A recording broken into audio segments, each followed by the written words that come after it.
Chapter 427. Giabella City 2. A head made of metal floated in the sky. This was the famed Giabella face. As its name suggested, it was sculpted in the form of Noir Giabella's face.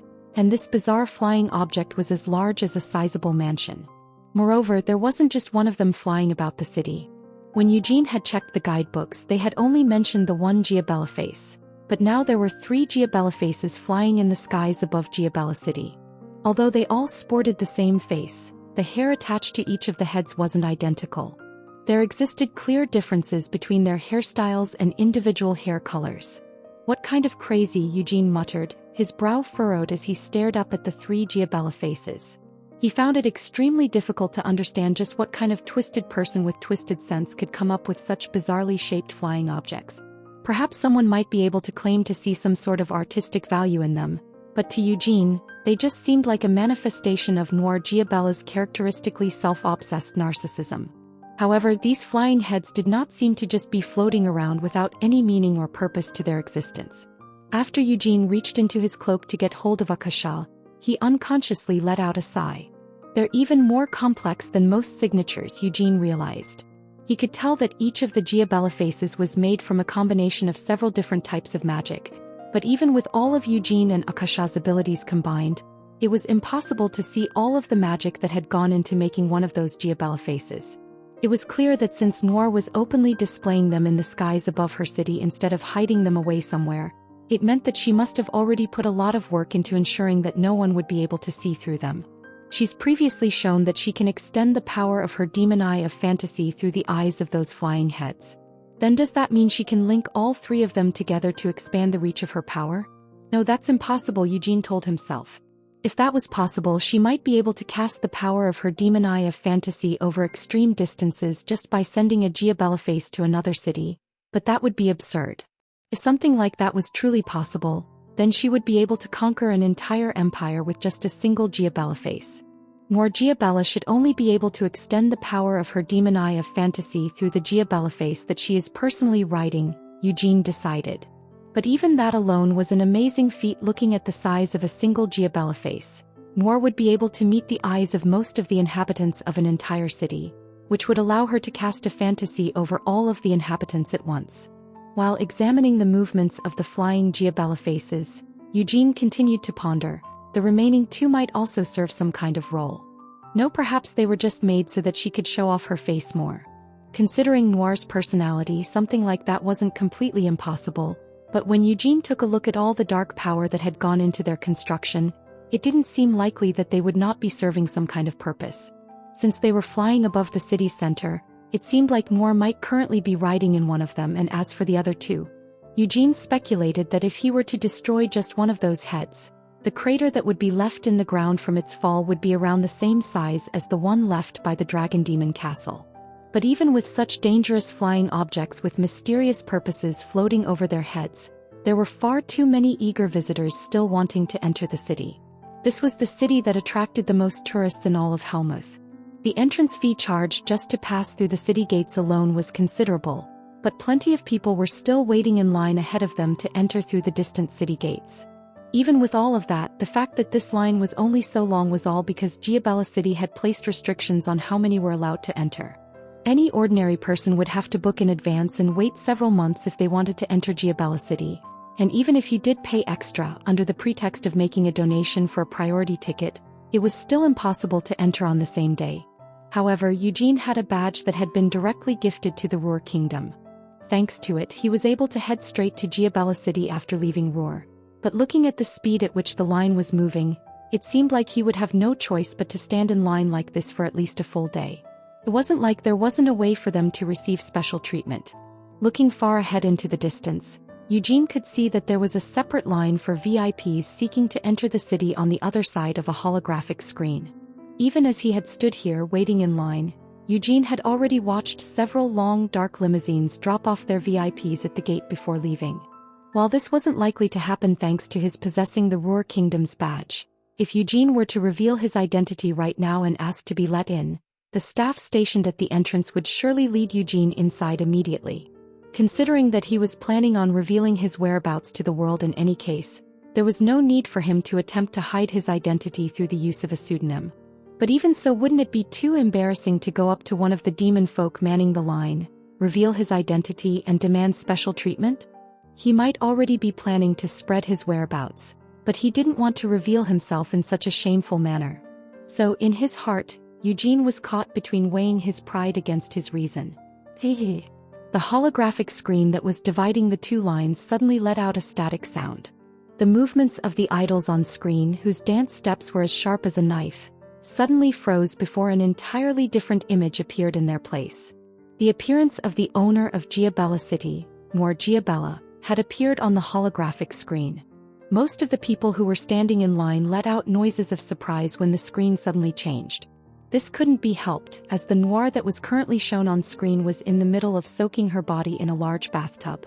Thanks to the thick foam, there wasn't much skin exposed, but all of those present couldn't help but be surprised to see the beautiful Duke appear on screen without even a single stitch of clothing. Blinking her wide, round eyes, Noir shifted in her bath.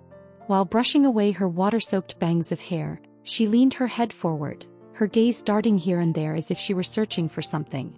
Wow! Noir eventually let out a small exclamation of surprise. Why had she suddenly appeared on the screen like this? What could she be looking for with that roving gaze of hers? To Eugene, the answer to these questions was so obvious that there was no need to make any guesses. In the end, Eugene felt his eyes meet with Noir's. "Sir Eugene," Mare whispered. Both Mare and Rhaenyra felt a mixture of excitement and concern upon seeing Noir. In addition to that, they were also distracted by the need to pay attention to Eugenie's reaction. There was no way that they were just going to turn around and leave after having come this far, right? From what they had seen so far, Eugene had always reacted with a stiff expression, along with irritation or rage, whenever the Queen of the Night Demons did something outrageous like this in his presence. "Be benefactor, I'm fine with not going into that city. As long as the lady is together with my benefactor and the saint, this lady will be happy with wherever you choose to go," Rhaenyra quickly piped as she clung onto both Eugene and Christina's hands. Just what you would expect from such a cunning lizard, Mare thought as she glanced over at Rhaenyra, who had stolen the words that she was about to say. "Why change plans after coming all the way here? If I really didn't want to see that bitch pulling such bullshit, I wouldn't have come here in the first place," Eugene said with a sullen expression as he pulled his hands free from both of the young girl's grips. He was pretty sure that Noir wasn't going to do anything drastic, but he couldn't be sure of anything yet. Keeping his guard up, Eugene glared up into the sky. One of the Giabella faces that had been floating over the city began approaching them. It was the one that Noir Giabella was personally riding in, which had a crown on top of its head. When the Giabella face suddenly flew over the castle walls and above the crowd that was waiting in line, everyone present let out a cheer as they looked up into the sky. "Don't look," Eugene muttered in a low voice. At these words, Mare ducked her head and Rhaenyra covered her eyes with both hands. Christina also pulled the hood of her robe down over her eyes. Eugene was the only one who didn't lower his head. The Giabella face slowly drew closer. At some point, the cries of everyone who had been looking up into the sky had fallen silent. Eugene glanced around at the people standing next to them. The eyes of everyone who had raised their heads to look up into the sky were now blank and empty. The demon eye of fantasy Eugene recognized. The floating head hadn't just simply flown over the crowd. Noir Giabella had also cast an illusion over everyone present in the crowd through her demon eye of fantasy. There was no way to tell what kinds of illusions they were being shown, but looking at the smiles spreading across all of their faces, it seemed like it was at least a happy and peaceful fantasy. Of course, Eugene had no desire to be caught in a fantasy like that. But he still refused to turn his gaze away even with that risk because he wanted to test his resistance against the demon eye of fantasy that had currently enraptured the whole crowd. Christina, who had lowered her head, saw some light begin to spread out from beneath Eugenie's feet. Although it only stretched a few paces outwards in a circle from where Eugene was standing, the entire zone was protected by Eugenie's divine power and, under its influence, had been transformed into holy ground. So this is what it feels like, Eugene thought. Standing in the center of his holy ground, Eugene saw something that you wouldn't usually see, something that usually couldn't be seen. He watched as waves of light spread out from the Giabella face's large eyes. However, none of the waves were able to intrude into the holy ground that Eugene had created. Inside the Giabella face, behind those large crystal pupils, Eugene saw the source of these waves. He spotted Noir Giabella, who had quickly slipped on a change of clothes. Right now, in Eugenie's eyes, he seemed to be getting a glimpse into what lay at the very depths of Noir's, the queen of the night demon's, existence. He could see how long she had managed to stay alive and just how much her strength had grown over that time. Her dark power, which seemed to be without end, felt even greater than the universe contained within Eugene. Even if he maximized his firepower by stacking ignition and prominence together, like he had when he defeated Molan, it didn't feel like it would be possible for Eugene to match Noir Giabella in terms of her strength and intensity of dark power. Was it even possible for an existence like her to die in the first place? A trace of divinity suddenly leaked into his thoughts and sparked Eugenie's intuition. It was impossible. There didn't exist any method by which the current Eugene could slay Noir Giabella. No matter what means he attempted, Eugene wouldn't be able to kill Noir Giabella. Upon comprehending this fact, Eugene could only laugh in disbelief. Even though she possessed such a level of strength, she still wasn't even a demon king? Eugene tried to be optimistic. At least it's possible to resist her demon eye by extending my holy ground. However, would it still be possible for him to resist it when Noir put all her effort into unleashing her power on him? Last time he had managed to confirm that even if he did fall into one of her illusions, he would be able to regain consciousness thanks to his divinity. This latest experiment did at least manage to prove that he wouldn't be able to kill Noir without obtaining much more divine power than he currently possessed. Eugene glared at Noir as she slowly drew closer. What a fiery gaze, Noir thought as she looked down at Eugene. Although there were countless other people gathered below her, Noir's eyes were fixed solely on Eugene. He had thought that it might be an illusion at first. However, there was no way that Noir could fail to recognize the feeling of Eugenie's presence. Really, to think that they would be able to meet again here in this city. If you come to my city to have fun instead of trying to kill me, I will be sure to welcome you sincerely. That was the invitation she had left Eugene with when they had parted ways in Shimuan. However, Noir hadn't gotten her hopes up. She had thought there was no way someone like Hamel would visit Giabella City to have fun. But lo and behold, Hamel had arrived here in her city. While feeling a mixture of curiosity and excitement, Noir combed her hair back. Had he come here to fight? Had the time come for him to finally try to kill her? No, that's not it, Noir quickly decided. She reminded herself that she needed to set aside her own feelings and think about the issue calmly. Keeping a cold smile on her face, Noir tilted her head to the side and said, "If you have come here today to try and kill me, I feel like you might end up being disappointed." Noir was just as certain as Eugene was that he currently wasn't able to kill her. Moreover, Eugene didn't even have Sienna Meridian at his side. Noir narrowed her eyes, however. It was readily apparent from the gap between their strength that Eugene didn't have a chance at killing Noir, but Noir still felt surprised by Eugenie's current strength. He had become much stronger since the last time she had met him in Shimuan. On top of that, the power within him felt different from the mana that most humans used. Divine power? Could he have started worshipping the light? Tilting her head to the other side, Noir furrowed her brow. Her demon eye of fantasy hadn't been able to get through Eugenie's defenses. It seems like he's prepared something to deal with my demon, and Noir realized. She wanted to try and attempt to focus the power of her demon eye on him, but Hamel would probably become angry with her if she pushed that far. Recalling the date that they had had within the dream, Noir suddenly grinned. She had pulled Eugene into the dream by suppressing his consciousness, but Eugene had still managed to reawaken his consciousness all on his own. Though that might not always be the case, Noir muttered with a nod. He would never be defeated. Hamel would never be able to kill her. Noir had the feeling that having such thoughts might be a mistake. Because within the current Eugene, there was an unusual power that Noir couldn't truly see through. Wait, unusual? Noir hummed thoughtfully. She had never once met a divine power that caused her to feel it was unusual. Up until now, Noir had managed to corrupt countless priests. During the era of war, the number of paladins that Noir had toyed with and killed all by herself was enough to form a legion. And even before that, revealing a priest's true desires and corrupting them had been one of Noir's favorite hobbies. But now, the light that was currently shining beneath Eugenie's feet was giving her a strange feeling, one both familiar and unfamiliar. Now that she was aware of it, it was beginning to bother her, and she felt her heart start to pound. Noir unconsciously clenched her fists as her shoulders trembled in surprise. Her attention was suddenly drawn to Eugenie's left ring finger. Of course, he was no longer wearing anything on that finger, and for some unknown reason, Noor felt an inexplicable satisfaction upon seeing this. Noor couldn't understand the source of all these emotions that she was currently experiencing. She felt quite flustered by this, but even though she tried her best, it was impossible to identify the source of these fleeting feelings. Could this be love? Noor muttered to herself as Eugene began walking over. She turned her attention away from his bare ring finger and stepped forward to meet him. Firu Creek. The lips of the Giabella face opened up. Having already cleared all thoughts of those mysterious emotions from her mind, Noor gave Eugene a bright smile and said, "Welcome to Giabella City." Asterisk asterisk asterisk. Could this be a dream? Noor Giabella thought to herself. Even after all the years she had been alive, she still found it difficult to grasp a clear understanding of the situation she now found herself in. Hamel had suddenly shown up in front of her Giabella City. Although she had gone out in person to meet him, Noor hadn't expected their reunion to be such a happy one.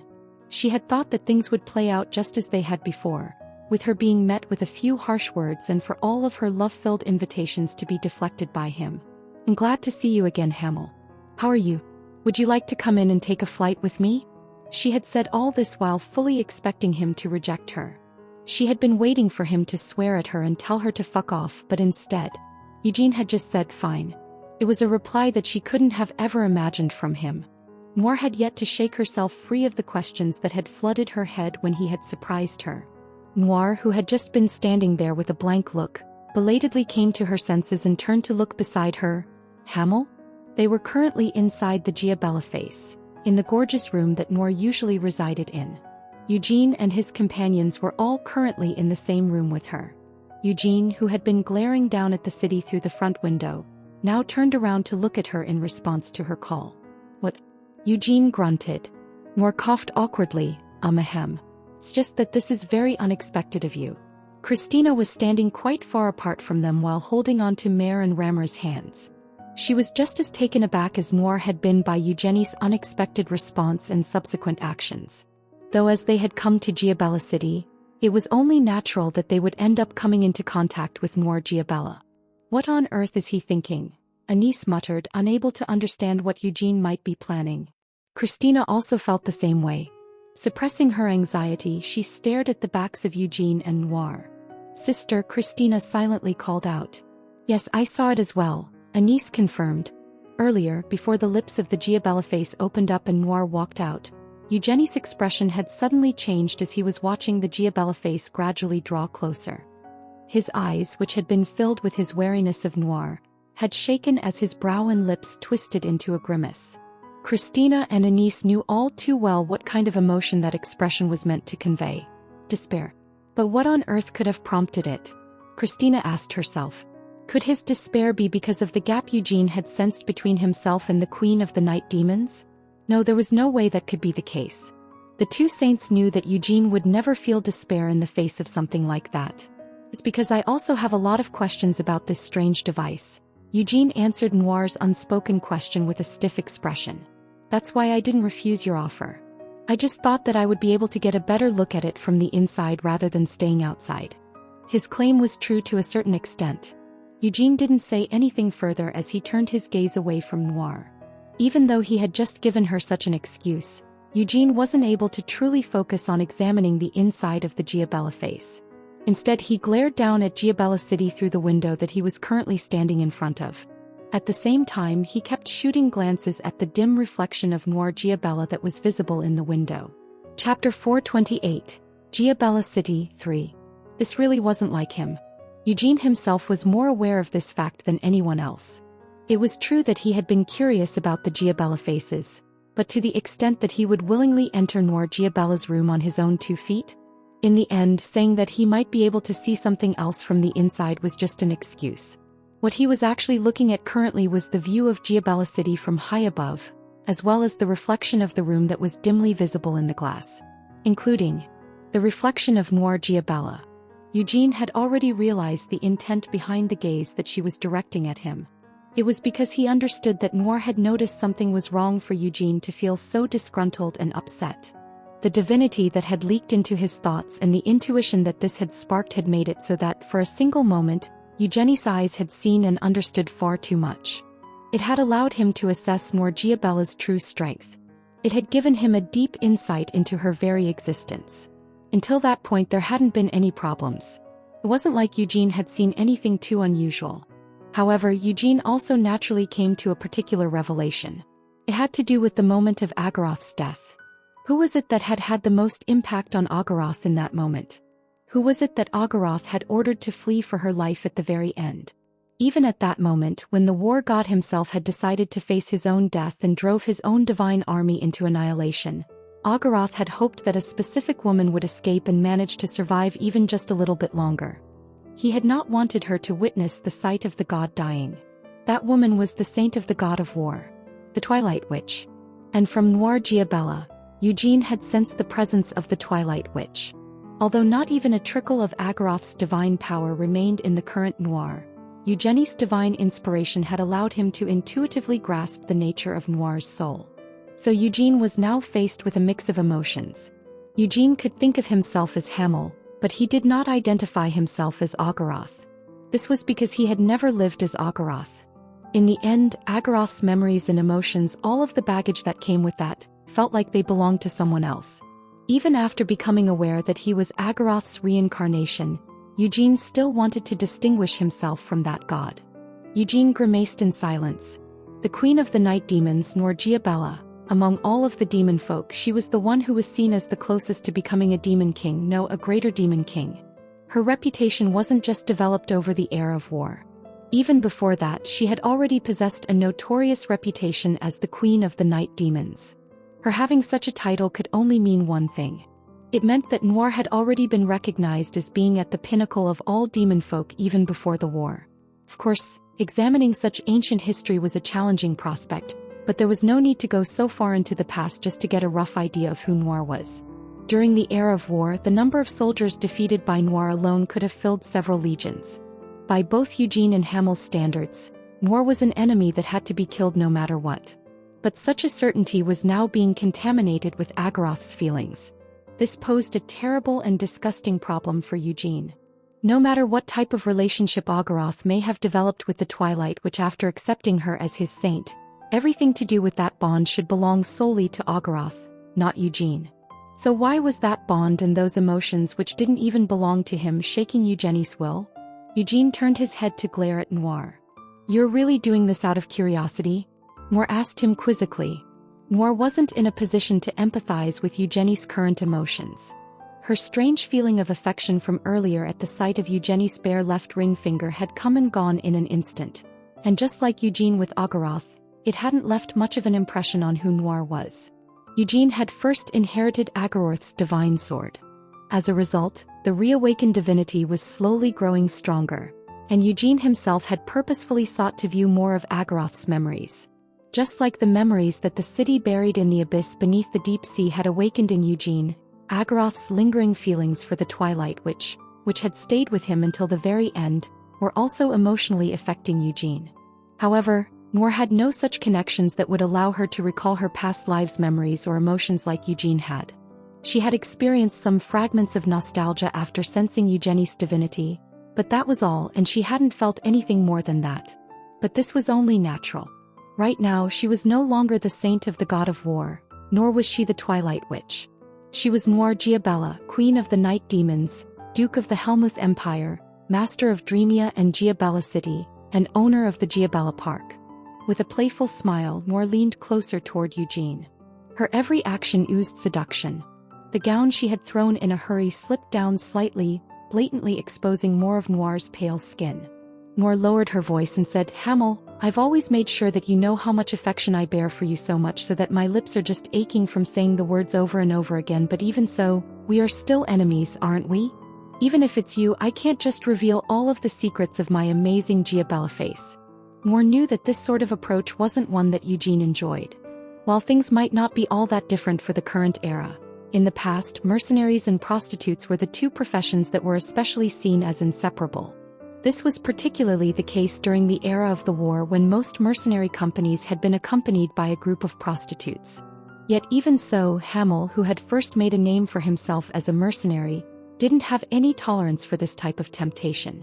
Noir was hoping for Eugenie's face to blush or for him to turn away, with his expression twisted into a frown.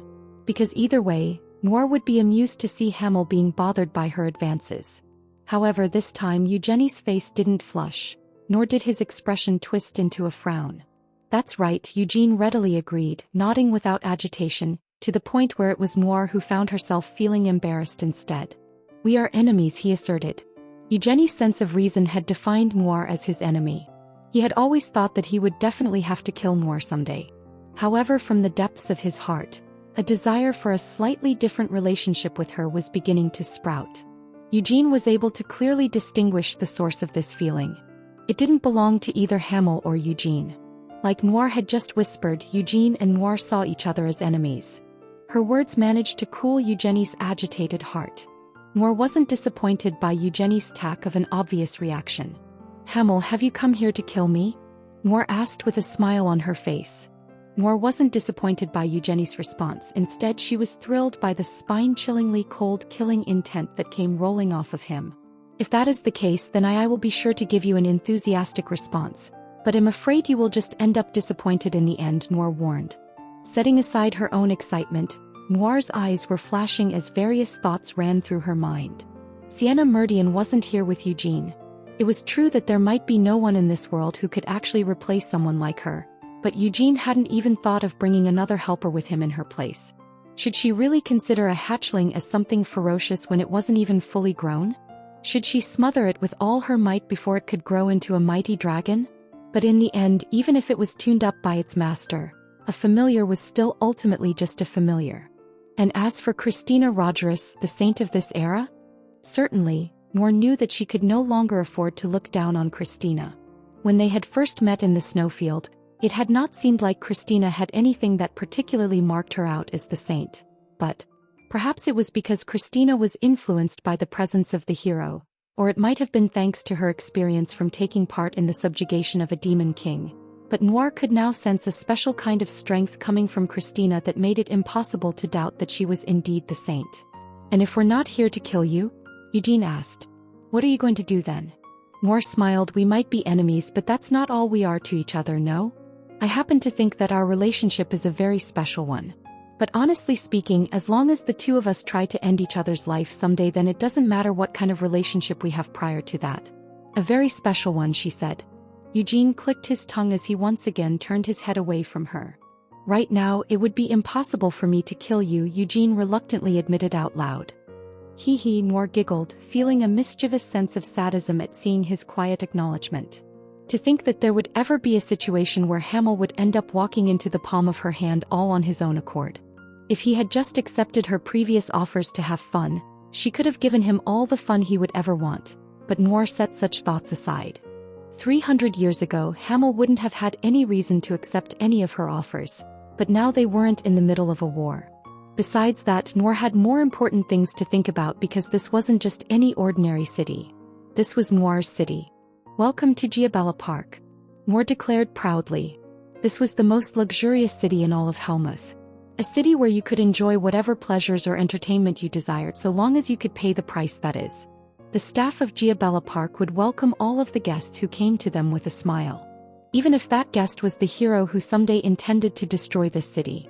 No, instead, that was even more reason why Noir, as the master of the city, should be the one to welcome Eugenie with her brightest smile.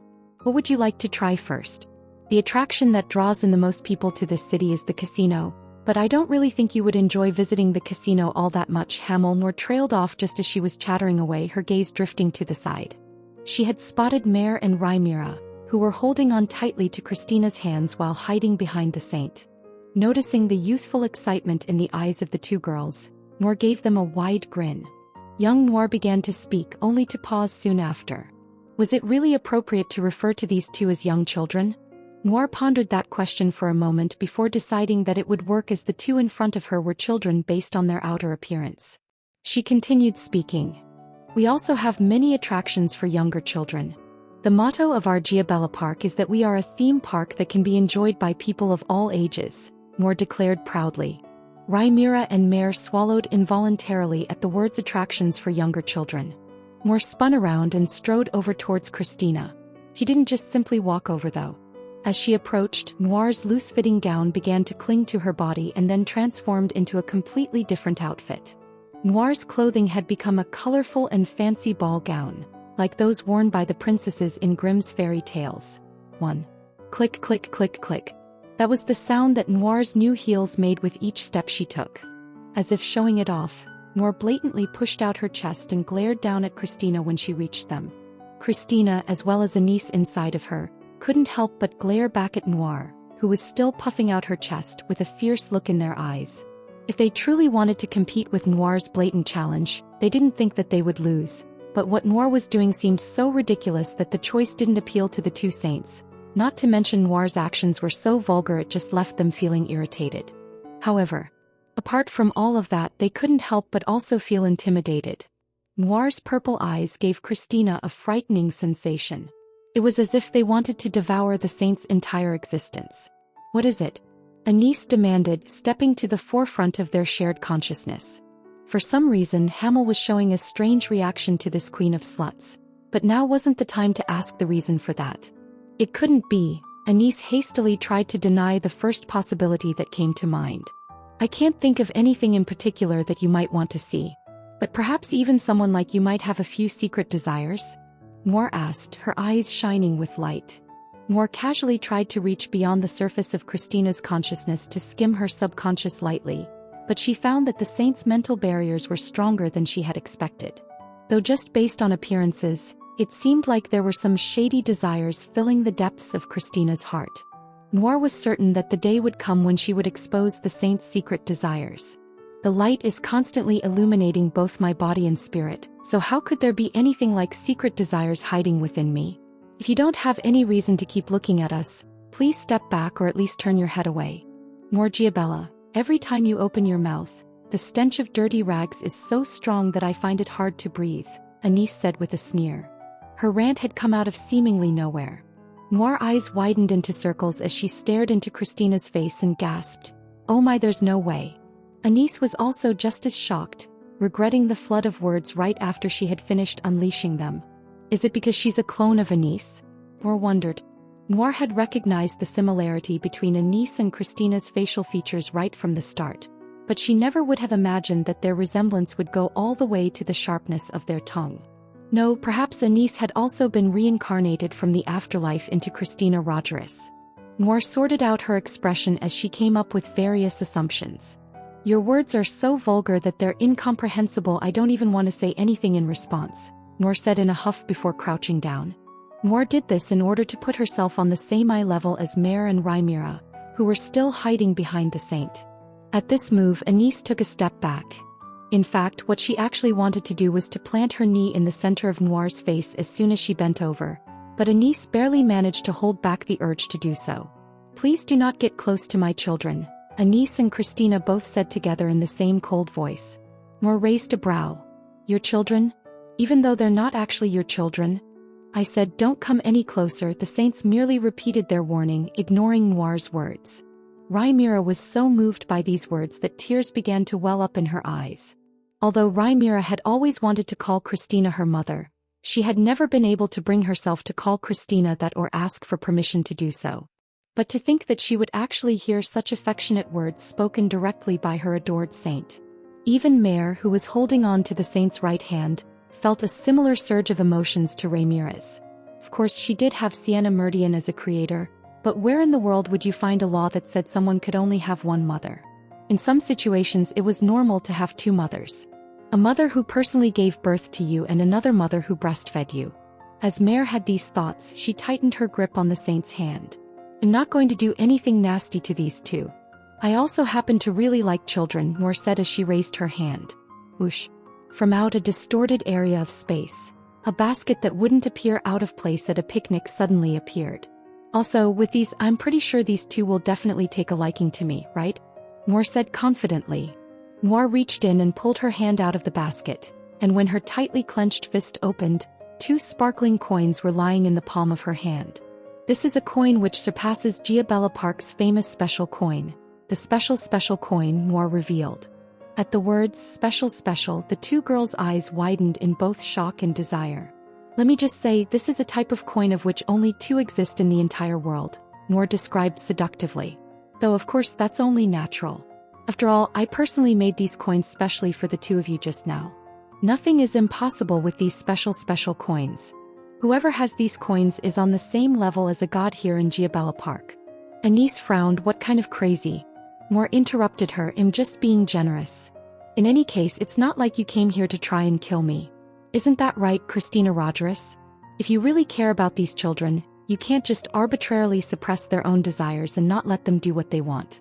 At these words, Anise furrowed her brow. Listening to the conversation from inside their shared consciousness, Christina also couldn't help but flinch. For these two who had been artificially molded into saints, their childhood memories consisted solely of constant coercion and constraints. Never once had they been allowed to do what they wanted. Noir, having clearly guessed what the past of these two saints must have been like, let out a wicked smile. If you really want to make them go through the same thing that you experienced and hated, I suppose I can understand that, Noir said with a giggle. After all, most humans feel that it is unfair if they are the only ones to have experienced misfortune, so they end up creating a chain of tragedy by inflicting it on someone else. Anise growled. You dare. Right as Anise was about to spit out another torrent of verbal abuse, Eugene, who had been looking out the window, spoke up. Let them take the coins. After all, it's true that this city is well run and a good place to have fun. Sir Eugene, Anise said hesitantly. They should take the chance to have some fun before the city gets destroyed, said Eugene. After hesitating for a few more seconds, Anise let out a sigh. She couldn't help but sympathize with Eugenie's argument ever so slightly. Compared to any other city on the continent, there was no other city that specialized in providing entertainment like this one. When Eugene eventually came to kill Noir, this place, Giabella City, would definitely be turned into ruins. You can take those coins, Anise conceded, letting go of the girl's hands. However, don't say thank you to her. Mare and Rhaenyra did as Anise had instructed. Mare pridefully stuck her chin up as she snatched the coin from Noir's hand with a disdainful sneer. You give it here. Although her chin may have been turned up, Mare couldn't help that her eyes were sparkling and her voice was shaking. Since Mare had already provided her with an example, Rhaenyra also quickly mustered up her courage. This was Duke Noir Giabella, the person whom she had admired ever since she was imprisoned inside the Dragon Demon Castle. To Rhaenyra, Noir might be an amazing female demon folk whom she still aspired to like, but her admiration for Noir couldn't exceed her admiration for the saint. This lady will accept your tribute, Rhaenyra said as she quickly reached out and plucked the coin from Noir's hand. However, even after being treated with such disrespect, Noir's smile didn't disappear. As she raised her head once more, she twirled around while lightly holding on to the hem of her skirt. Although I feel like I would be happy if we could just fly around in the sky like this forever, Noir sighed as she looked at Eugenie's back, who was still glaring out the window. But if I did so, I feel like I would have to give up a few of my other desires. Or perhaps, how about it? Why don't you all get off first so Hamel and I can stay here alone? Let's head over there, Eugene spoke up. He pointed his finger at one of the buildings visible below. Just like Noir's costume, it was a castle decorated with a colorful and elaborate exterior that made it look like something straight out of one of Grimm's fairy tales. According to the information he had read in the guidebooks on their way here, Giabella Park was divided into several sections based on different concepts. Although it was true that entertainment such as clubs, casinos, and other types of gambling venues could be found at the very center of Giabella Park, there was no shortage of other areas meant for families of tourists with young children. That's Giabella Castle, Rhaenyra cried out as she rushed up to stand at Eugenie's side. Belatedly realizing something, Rhaenyra quickly turned her head to stare at Noir. That's right, Noir said proudly. Currently, I am dressed as the beautiful Princess Giabella, who has been trapped in the highest tower of Giabella Castle. Each of the buildings in Fantasy Square, an area of the park meant for children, had its own backstory written in the guidebooks, but that hadn't been of any interest to Eugene. However, Mare and Rhaenyra, who had always wanted to go to Giabella Park someday, were well versed in all of Fantasy Square's backstories.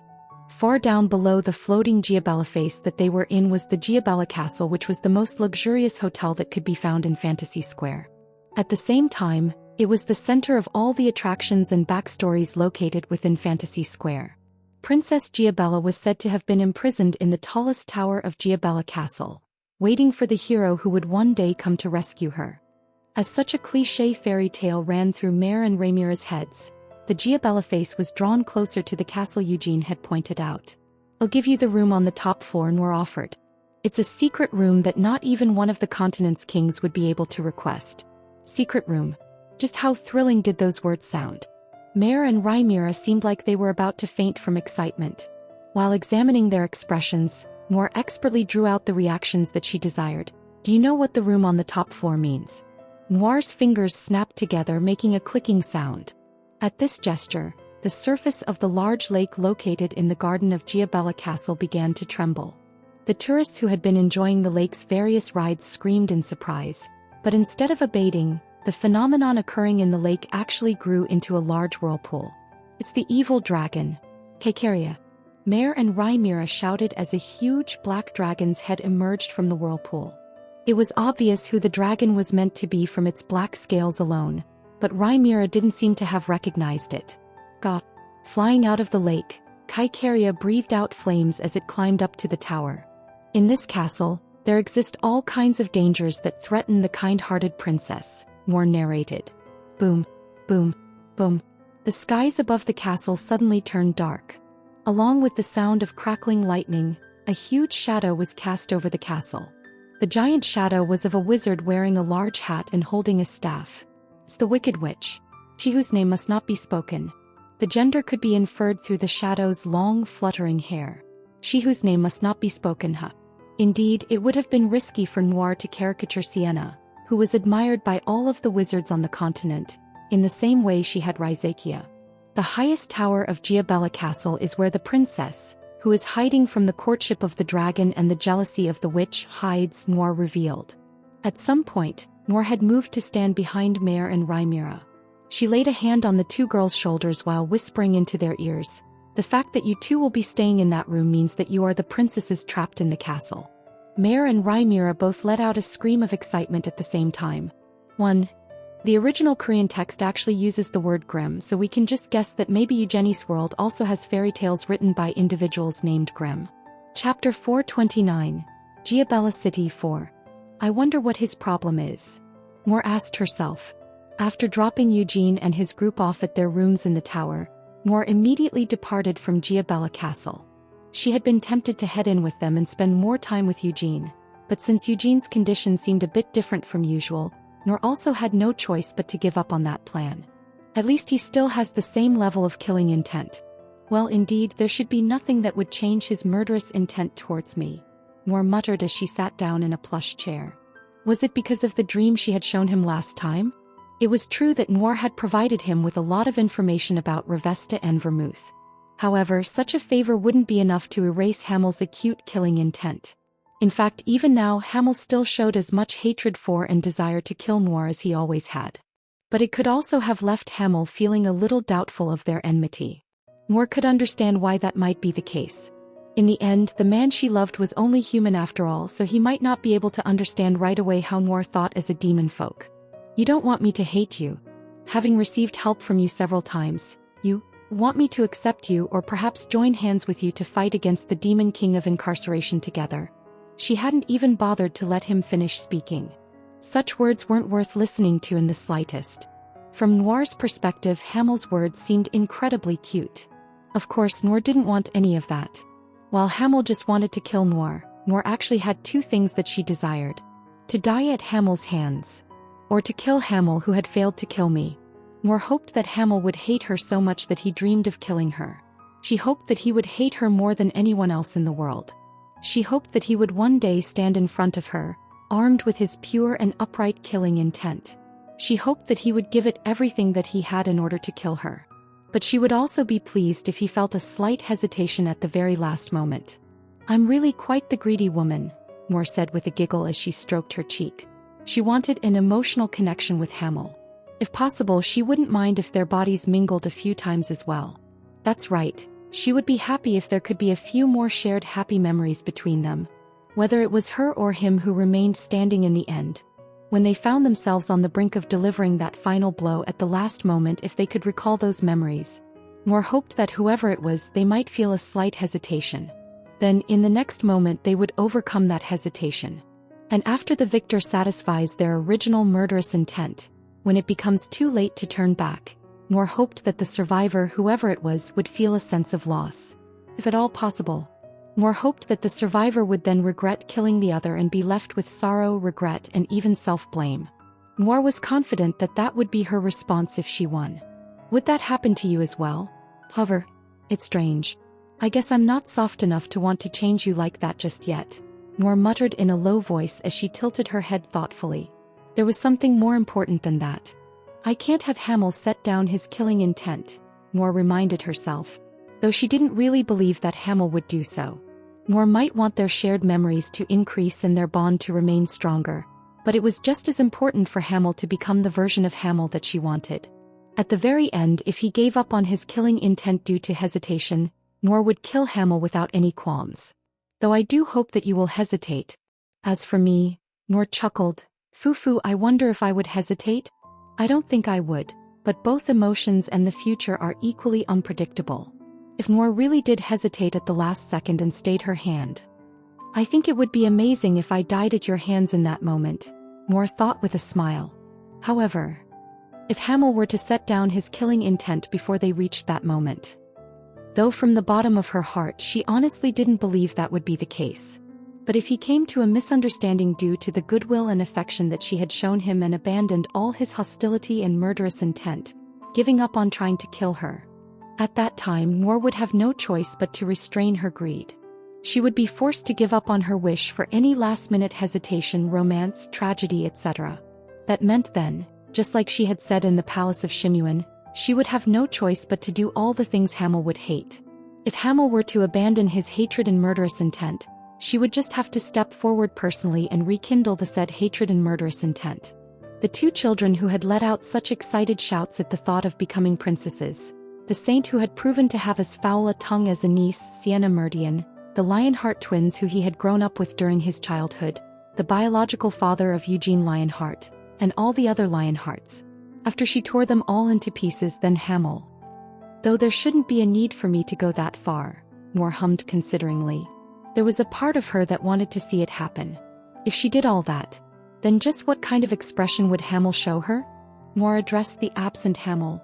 You must be thinking of that as well. After all, I did tell you all of that myself.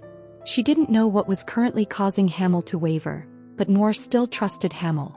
Does it have something to do with why he suddenly came to visit me? Noir wondered. It didn't feel like that was the case. Considering that he had concealed himself from the eyes of the world for the past half a year, Noir had some guesses as to why he had suddenly decided to visit Giabella Park. The clouds of war were currently hovering over Helmuth. Several demon folk had already crossed over to Nahama, and the demon king of incarceration hadn't sent out any clarification of his position from Babel. Moreover, the blade of incarceration, Gavid Lindman, was also keeping his silence. Babel might be eerily silent, but Pandemonium was still as peaceful as ever. And that wasn't because it had been placed under strict control. On the surface, daily life seemed to be continuing just as usual. However, below the surface, the demon folk who were thirsting for war were already moving. And it wasn't just demon folk who had made a contract with the black wizards of the desert dungeons that had crossed over to Nahama. Taking part in this war were the young demon folk who hoped to dominate the coming era, as well as those has-beens who had managed to survive the last era of war, only with nothing to show for it and had been rendered obsolete. Noir looked down on those who had crossed over to Nahama, but at the same time she understood them. It wasn't clear when exactly it would happen, but it was an undeniable fact that a huge war was on its way. If the war were to break out in Pandemonium, there was no way that the has-beens who had been left behind the curve following the era of war and the children with few achievements to their name would be able to play even the smallest active role in the coming war. The best place for them to shine was in the upcoming war, and as a result quite a large number of demon folk had already crossed over to Nahama. Since neither the demon king of incarceration nor Gavid had put a stop to it, the number of demon folk crossing over would gradually continue to rise in the future. However, no matter how many demon folk crossed over into that parched desert, the outcome of the war about to take place there wouldn't change. The desert would serve as Amelia Merwin's public execution ground. That was an undeniable fact. I don't know where he was or what he did for the past half a year, but he's become much stronger since I last saw him in Shimuan. If I take into account that mysterious power as well, he would probably be able to kill Iris all on his own if they were to fight once more. Noir surmised. Amelia Merwin was going to die. While Noir would acknowledge that Amelia was a unique and exceptional black wizard, as long as the black wizard remained confined within Revesta, it was impossible for her to escape the death sentence imposed on her by the dark power of destruction. If she didn't want to die in vain, Amelia would eventually have to leave Revesta. Since she had been openly preparing for war and anticipating its arrival, Amelia would be left with no choice but to go to this desert that would soon be transformed into a battlefield. However, could Amelia Merwin, whose state wasn't all that different from a corpse, really be able to face the current Hamel? Noir thought about the cards that Amelia might be holding. Among those cards, the one that Amelia had put the most effort into cultivating was the Shade, who could no longer be referred to as merely the Death Knight. It seemed that it had become an even more special existence by incorporating the dark power of destruction, but it didn't seem likely that it would be able to win a fight against the current Eugene. Ultimately, both Amelia and her pets would meet a miserable and terrible end. Noir estimated, Hamel should have come to this city to lure Amelia out. Or perhaps it was to check the current situation in Helmuth. She didn't think he would have any other reasons apart from those two. In the end, this meant that Hamel was just blatantly making use of her affection to one-sidedly benefit himself. But Noir didn't feel any discomfort from that fact. Noir was also looking forward to seeing the sight of Amelia dying horribly. While imagining Amelia being torn to pieces, Noir let out a giggle. Noir suddenly paused in thought. While she was in the middle of stroking her own cheek, she suddenly became distracted by her fingers. Noir blinked her eyes a few times, then stretched out her left hand in front of her face. Noir hummed thoughtfully. Naturally, the fingers of Noir's left hand were completely bare. Why had those thoughts about a ring suddenly appeared in her mind out of nowhere? Tilting her head to the side, Noir tried to recall the emotions that had previously washed over her. But it didn't work. It was because she had felt those emotions so quickly and fleetingly that no traces were left behind. Even so, Noir tilted her head to the other side as she clenched and unclenched her fingers a few times. Every time she did so, large, gorgeous rings appeared on the fingers of Noir's left hand, only to disappear once more. These were the type of rings that Noir usually wore when she wanted to accentuate her own beauty. She had never once thought that they felt awkward or out of place, but, strangely enough, she now had a strong feeling that they just weren't right. Could my tastes have changed? Noir wondered with a shocked expression before fervently shaking her head. Asterisk, asterisk, asterisk. In the tallest tower of Giabella Castle lay the top floor penthouse. It must have been a fact that these rooms usually never received any guests, as apart from the furniture, they were barely equipped with any other daily necessities. This didn't turn out to be a problem, because not long after Eugene and his companions had entered the penthouse, the hotel staff quickly climbed up and delivered all the items they needed.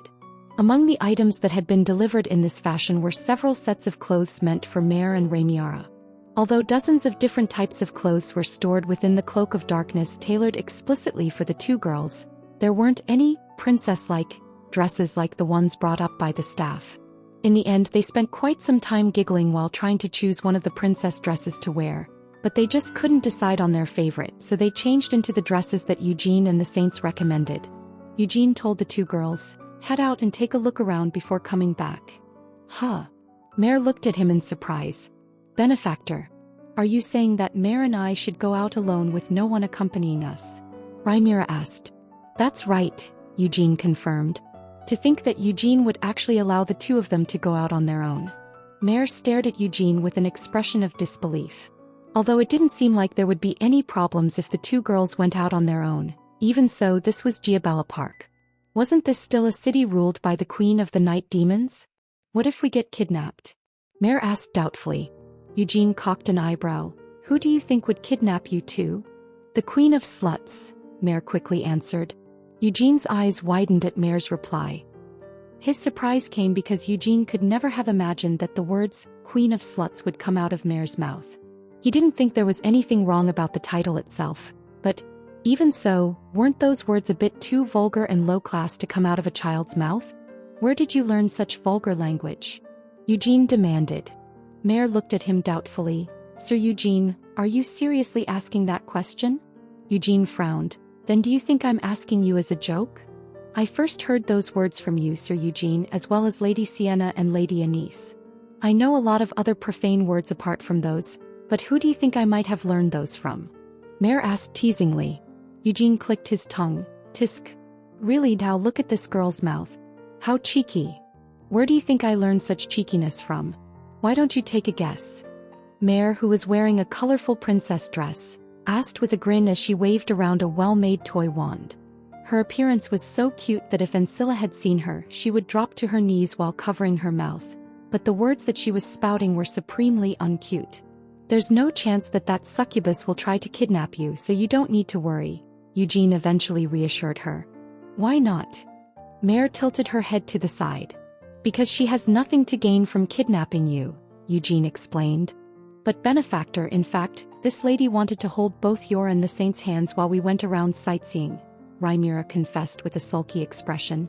At these words, Christina walked over and patted Rhaenyra on the head as she comforted her. It's not like this will be our last day here, you know? So Rye, just for today, please go out and have fun with Mare. Rhaenyra pouted. Miss Saint. Next time Sir Eugene and I will explore all the places you want to visit together. I look forward to seeing what kind of place the two of you will end up choosing, Christina promised with a kind smile. With that push on their backs, Rhaenyra and Mare skipped out of the penthouse, looking as if they had never even hesitated to leave. Is there something you don't want Sienna to know? Anise asked after confirming that the two girls had really left. That's right, Eugene said as he plopped on the expensive sofa. They had already checked that there were no bugs installed in this penthouse. Mare was able to read Eugene's thoughts. However, that wasn't something that she could just do at will.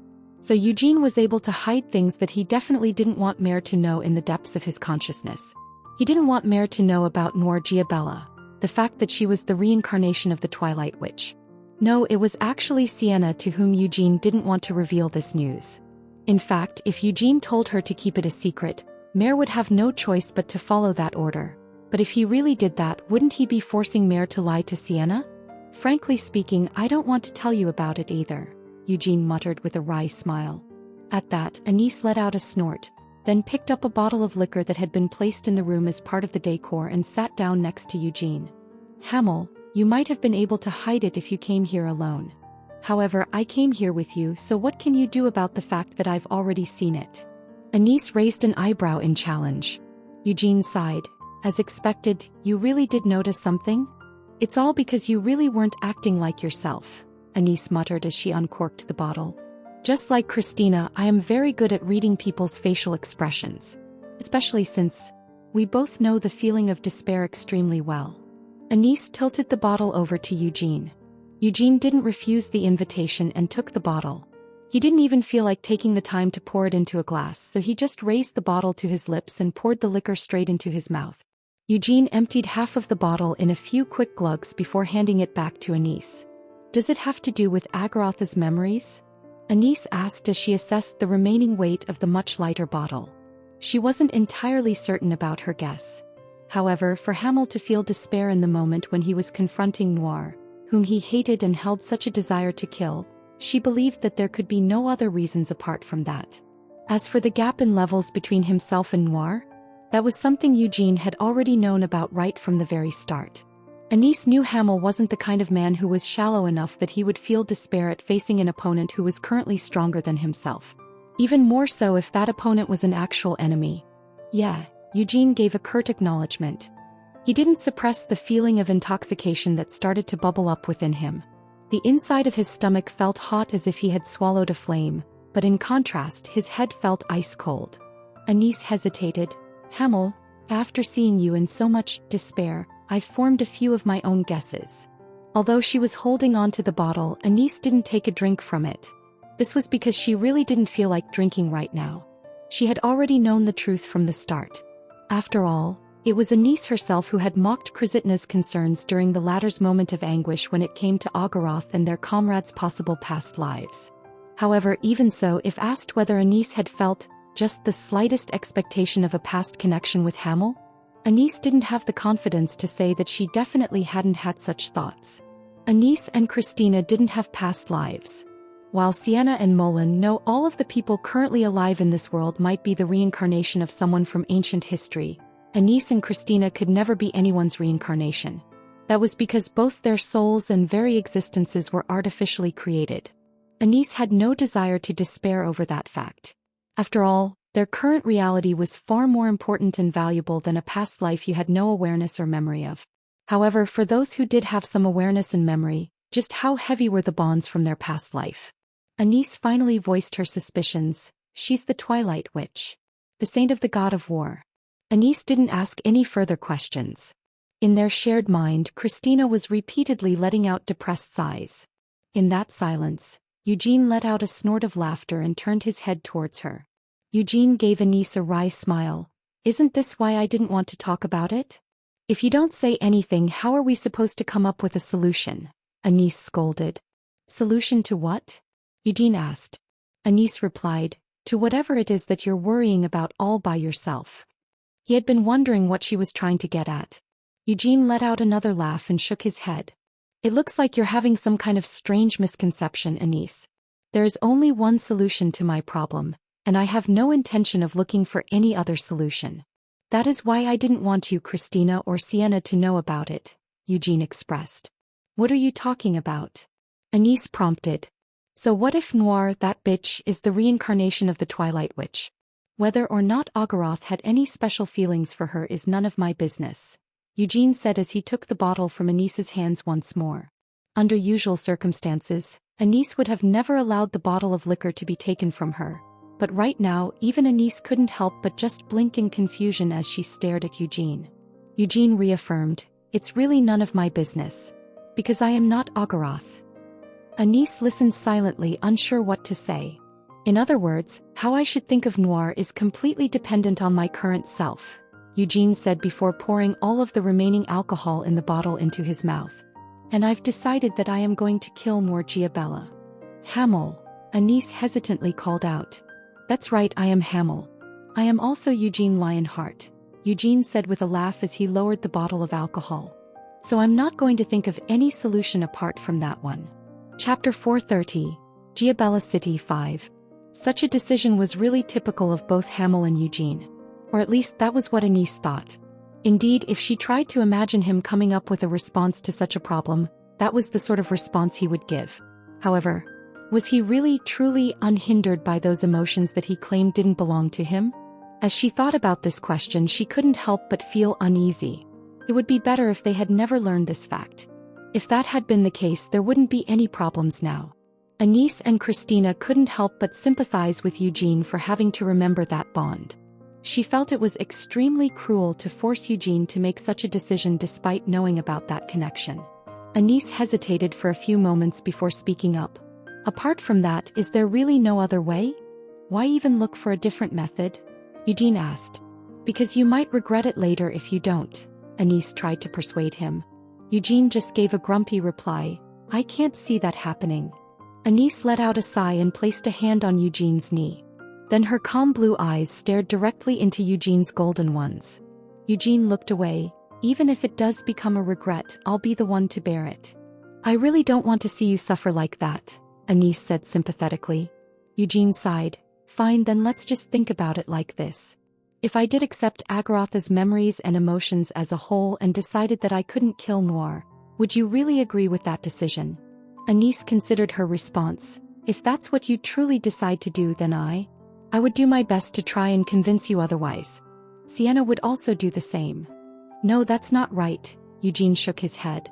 Eugene also moved his hand and placed it on Anise's hand, which was still resting on his knee.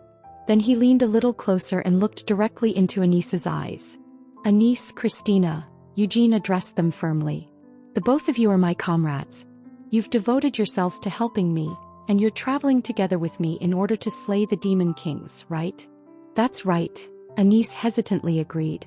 In that case, when I end up being swayed by memories and emotions that aren't even mine and almost end up making such a foolish decision, the only thing that you two should do is swing that vicious iron flail you wield at the back of my head, Eugene stated firmly. Anise was struck silent. So what if Noir Giabella is the reincarnation of the Twilight Witch? Eugene scoffed. Noir doesn't have any memories of that. Even if she did, it wouldn't matter. From my perspective, the Twilight Witch was a fucking bitch, and the exact same thing goes for Noir Giabella as well. So, how do things look from your perspective? Such harsh words. Anise smiled wryly. What, you like cursing too, don't you? Eugene smiled back mischievously. Witnessing such a smile appear right in front of her eyes was causing Anise's heart to flutter for no apparent reason. She let out a snort and pushed Eugene's face backward. Do you really think my own opinion would be all that different from your perspective of her? Especially since I've already experienced that terrible era with you, Hamel. So naturally, in my eyes as well, Noir is a bitch who deserves to be killed, Anise said resolutely. That's right. As such, don't ask me things like whether or not there's any other solution, Eugene said as he turned his head away from Anise. Also, that bitch, Noir Giabella, won't accept any other solution either. What do you mean by that? Anise asked.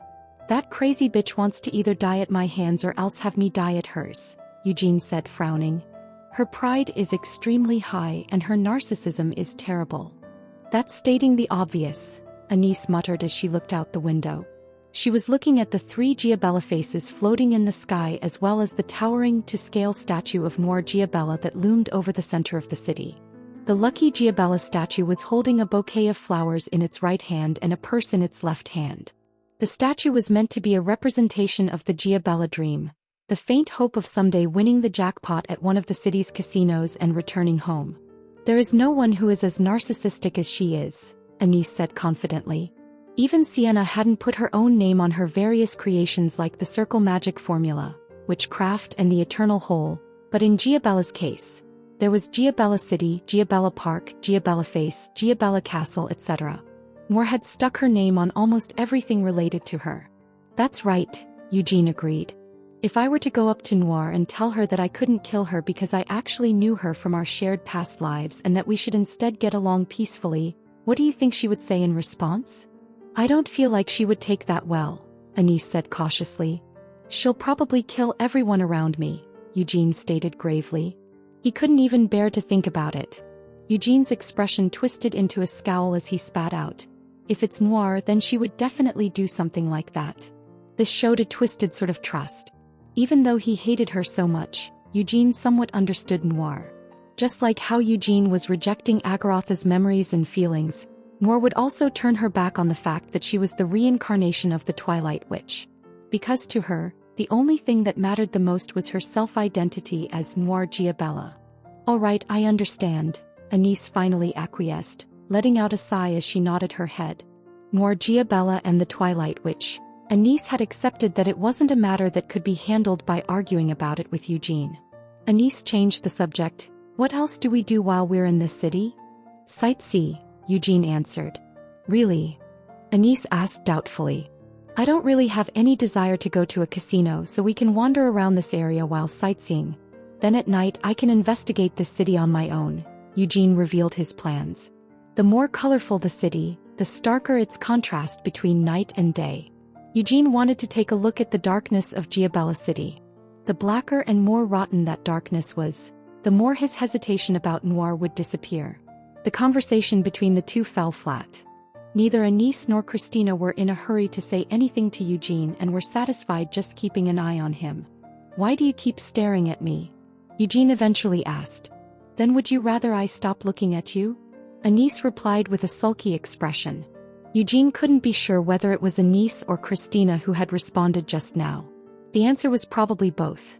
With a wry smile, Eugene drew her attention to the empty bottle on top of the table with a glance. Looks like I'll have to apologize. I emptied a whole bottle of your favorite drink, Eugene confessed. If we call for some alcohol, they'll bring up as much as we want, so why should you be sorry? Also, I don't really feel like drinking right now, so you don't need to worry about that, Anise assured him. So even you have times like that? Eugene asked in surprise. Yes, even I find myself feeling quite surprised. Even though I like alcohol so much, there are still times when I don't feel like drinking. Thank you, Hamel, for teaching me something I didn't know about myself, Anise said sarcastically while pouting her lips. After spending a few moments thinking about how to deal with Anise when she was in this state, Eugene stretched out his hand. When his hand eventually came to rest on her shoulder, Anise looked up at Eugene in surprise. What is it? Anise stuttered. Thank you for caring about me, Eugene said in a low voice with a serious expression. As she felt his fingers curve around her shoulder, Anis's chest began to pound, and from inside her head, Christina let out a scream. Sister. No way. She wasn't going to swap places now. She refused to give in on this. It was she, Anis Slywood, who would get to feel Hamel's loving gaze directed at her this time around. Sister. Christina screamed once more with an urgency. As she tried to ignore the cries of this body's rightful owner, Anis thought, Christina, please allow me to at least enjoy this much. If Hamel shows any more courage and decides to press his advance, then I will definitely give way at that time and allow you to take my place. While thinking this, Anis pushed out her pouting lips a little more. Although this made her look like a duck, the current Ansi didn't have the concentration to spare to pay attention to things like that. At this moment, Anis, who had refused to give in out of greed, and Christina, who was screaming hysterically as she tried to assert her rights, were both thinking the same thing. It's not just words, is it? Anis demanded sulkily. Eugene made a confused noise. You said that you were going to thank me for caring about you. Are you really just going to use words to show your thanks? Anis asked, her lips still pouting like a duck. Because her lips were so extended, the pronunciation of her words was a little off, but both Anis and Christina didn't care about that. Eugene wasn't able to understand what she was talking about right away.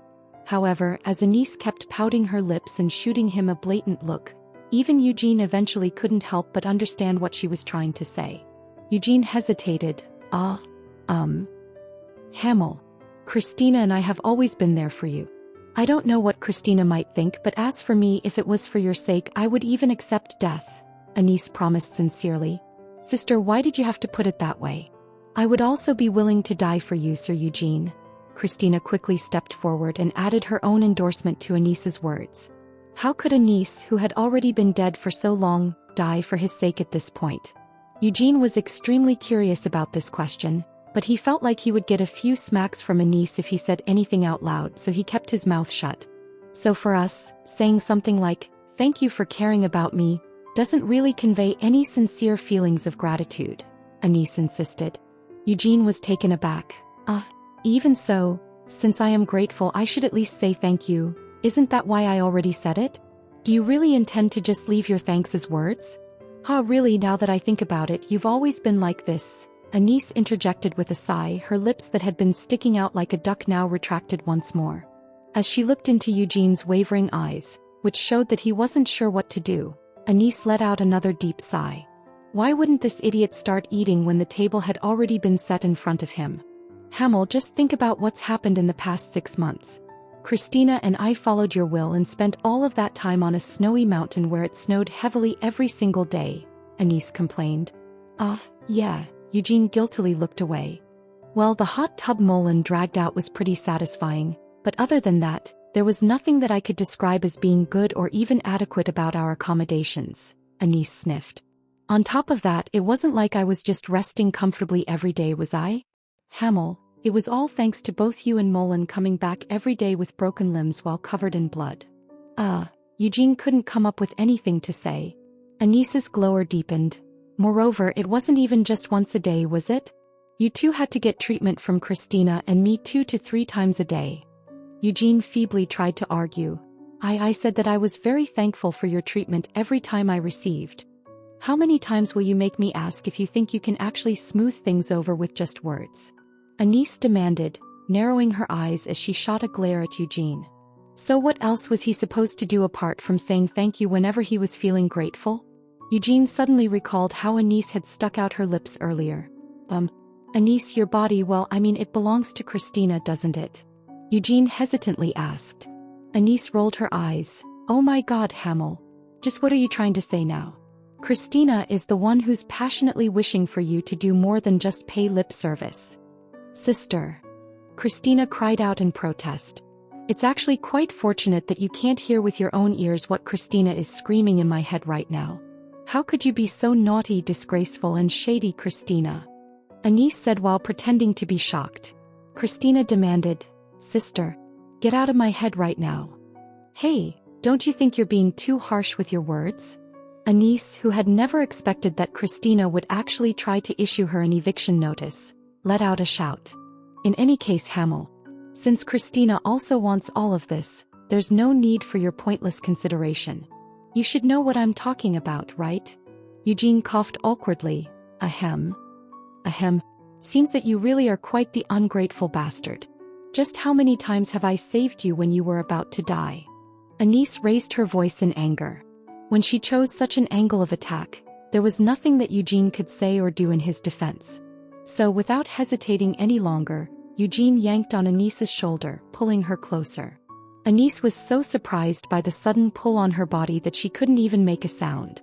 This was because she could never have imagined that Hamel, who went beyond being indecisive and was downright cowardly when it came to matters like this, would suddenly act so boldly. Anise was instantly pulled over towards Eugene, and before she knew it, his other hand had reached around her back and was gently pressing her even closer to him. This seemingly natural flow of movement ended up with their lips touching each other. Although there wasn't a chew sound, like she had always imagined, Anise felt the softness from where their lips were touching and saw that Eugene's eyelids were so tightly closed that they almost appeared to be shut. Ha! As their lips fell apart with a gasp, Anise could barely muster up the breath to speak. Just one more time. She was planning on pretending to be Christina so that she could guilt Eugene into kissing her to satisfy the latter's desires. But things didn't work out the way Anise had intended. This was because Christina let out a scream and managed to push Anise's consciousness back, wresting back control of their body. The experience was so shocking that it felt as if someone had suddenly yanked on her hair, so Anise couldn't help but scream in surprise. Christina? She had known that Christina's divine power had grown this much stronger after she had been marked with the stigmata, but to think that her growth had actually already reached this extent. Christina just ignored the screaming in her head and swallowed a gulp as she stared directly into Eugene's eyes right in front of her. Please, Christina stammered, her awkward hands fumbling around, unsure of where they should go. Her inner desires told her to either place her hands on Eugene's chest or hug him closer, but Christina still couldn't muster up enough courage to do so. In the end, Christina swallowed another gulp and just grabbed onto the rosary that was hanging around her neck. Eugene felt so embarrassed and flustered that he wanted to leap out of this room right at this moment, but if he really did attempt to escape from here like that, he got the feeling that he would never be able to look Christina in the face again from now on. Their lips joined once more. At that moment, Christina could no longer resist her instincts. Her lips parted ever so slightly, and her tongue thrust out to intertwine with Eugene's. Eugene was so startled that he leaped to his feet. Her tongue still fluttering around in the air like a snake's, Christina belatedly came back to her senses and let out a scream, "Oh, Lady Anise." She even forgot to call Anise sister. While shouting Anise's name out loud, Christina had also leaped up from her seat. "You can't just do something like that," Christina yelled. Anise shouted back at her, "Christina, have you gone completely insane? Such a shameful deed." Christina falteringly laid the full blame on Anise, then bowed her head in apology towards Eugene. Her face was so hot that it felt like it was going to explode, and her body also seemed to have lost any strength. Still keeping her head lowered, Christina discreetly glanced up to check Eugene's expression. Naturally, Eugene's face didn't show any sign of anger. While relieved by this fact, Christina still felt so ashamed of her own actions and the embarrassment visible on Eugene's face that she slowly began to shuffle her feet backward. Christina stuttered, "Eugene, I will head back to my room to offer a prayer to the light." Yeah," Eugene awkwardly responded. "I hope that you also have a good day." Despite stammering, Christina somehow managed to finish her sentence, but her legs were shaking so much that she was finding it hard to walk. Eventually, Christina proved unable to walk more than a few steps before stumbling and grabbing onto the sofa. "Are you okay?" Eugene hesitantly asked. "I'm fine. There's no need to worry." "Thank you," Christina quickly spat out before she tried to walk away once more. Perhaps it was thanks to the anxiety and desperation in her heart that, this time, her shaky legs were able to move properly. Boom. The door that Christina had gone through was slammed shut behind her. Trying his best to ignore the groans and screams that he could hear coming from the inside of her room, Eugene traced his lips with a finger. To think that her tongue would actually slip in. It wasn't like he hadn't had any experience of this kind of thing in his previous life, so why had he been so surprised when it happened? Eugene tried to calm down his rapidly beating heart as he sat back down on the sofa once more. After some time had passed and the day had turned into evening, Mare and Rhaenyra returned. The two had put on even more accessories than when they had left the penthouse. In Mare's case, she was just wearing a crown on her head, but Rhaenyra had made great use of her horns, hanging several crowns on each of her horns like they were rings. "What's that?" Eugene asked, looking at what Mare was holding in her hand. Mare answered, "It's the Giabella balloon." Did she even have to go so far as to make the balloons in her image as well? Eugene thought as he looked at the floating balloon depicting Noir's face. "All right, did you have fun?" Eugene asked, changing the subject. "Yes. We didn't even manage to see a quarter of the whole square. Benefactor, it seems like this city is just packed full of hopes and dreams." Mare and Rhaenyra rushed over to sit on either side of Eugene and started chattering away. The two first talked about how many things there were to see and eat in this city, and then after that they talked about how their special coin had left so many people looking at them in envy. "It looks like you've eaten plenty of snacks while walking around, so you might not need to even have dinner," Eugene teased. "That's not true," Mare denied. "It has already been digested," Rhaenyra added. Eugene received the response that he had been expecting. He thought about going out to eat, but in the end he ended up ordering room service because he was being considerate of Christina and Anise, who had yet to come out of their room. Eugene called out to them, "Do you want any dinner?" "We're fine," was the only reply he received. That said, wouldn't it be too pitiful to leave those two alone in their room while everyone else went out to eat? Time passed quickly as Eugene sat on the sofa, listening to Mare and Rhaenyra chatter away, and the food they had ordered soon arrived. "What's with that cake?" Eugene asked the server. The dining table in the living room was soon filled with a luxurious spread of food, but the dish that stood out the most, even amongst all this extravagance, was a tall, several-tiered wedding cake. Mare and Rhaenyra's eyes shook with desire when they saw the cake. It was covered not only in chocolate but also in various types of creams and fruits. "This is the cake that our queen has ordered for you," the server replied. Eugene scowled. "Take it away immediate." The moment he was about to order the cake to be removed from the table, he saw the despair rising up in Mare and Rhaenyra's eyes. Eugene quickly gave in. "Just leave it here and get lost. Please enjoy your meal." The night demons who had carried in the food bowed and withdrew from the room. "Eat the cake after you finish dinner," Eugene instructed. The two kids, who weren't actually kids, let out loud squeals of cheers. Thinking that there might be a few other dishes that Noir had ordered apart from the cake, made Eugene lose his appetite for some reason. But what crime could the food have committed? In fact, the food actually tasted delicious. While eating, Eugene picked up the remote control. When he turned on the TV, whose use he had become accustomed to while staying at a hotel the last time he was here in Helmuth, the very first thing that came on screen was the local news channel of Giabella City. The whole table went silent. The image of Eugene climbing into the Giabella face with Noir was being shown on screen. At this sight, Rhaenyra started choking as the food she was swallowing got stuck in her throat, and horrified, Mare peeked at Eugene's expression.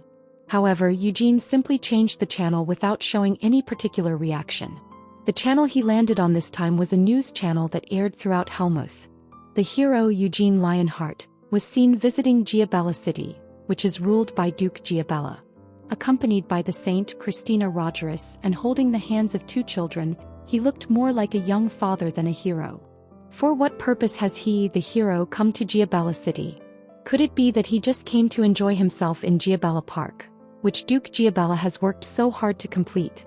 Or perhaps, was he there to meet Duke Giabella? Looking at the way he seems to have climbed into the Giabella face, we believe that it is most likely the latter, but well, not even a year has passed since the hero defeated the newborn demon king. He has been in hiding since then, so why show himself in Giabella City now? This might be a sensitive topic, but hasn't Duke Giabella always shown a great fondness for Eugene Lionheart? Even when Duke Gavid arrived in Shimuan to convey the will of the demon king of incarceration, didn't Duke Giabella follow along with him? Yes, it is said that the hero and Duke Giabella left everyone behind at the banquet in order to have a private conversation alone. As the panelists continued to exchange conversation, Mare and Rhaenyra's shoulders couldn't help but begin to shake in fear. However, once more, Eugene didn't show much of a reaction. Instead, Eugene grinned and muttered to himself, "Even though I didn't say anything, they already took care of it on their own."